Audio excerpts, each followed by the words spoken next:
Rapprochés, plus communément appelés les bodyguards, ont suivi cette semaine une formation reconnue par l'État. Pour cette deuxième session, ils ont passé leur examen dans des conditions réelles, en présence d'une vraie star. Le reportage de Laura Latchan, Rodrigue Lamy. L'objectif de ce jour, protéger Tania Saint-Val. Ses agents de sécurité sont en plein examen.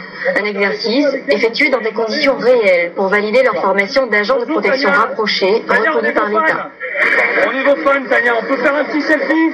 Pendant un mois, ils étaient 8 à avoir suivi cette formation. Un entraînement qui ne nécessite pas seulement des capacités physiques, mais une véritable concentration sur le terrain. La maîtrise de soi.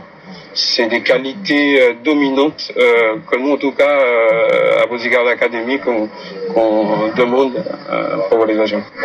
Il est donc indispensable de suivre une préparation physique et théorique pour ces stagiaires qui souhaitent devenir bodyguard.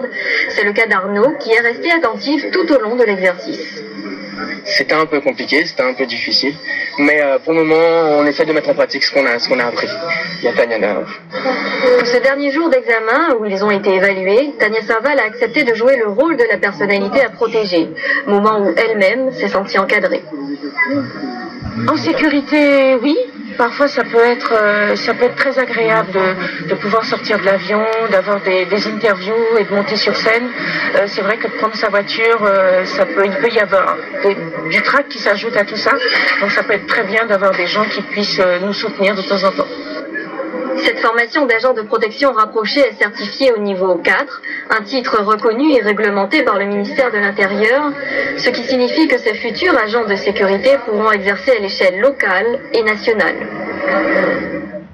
Et puis un autre accident mortel cette nuit sur la route de circonvallation à Basse-Terre, causant la mort d'un pilote.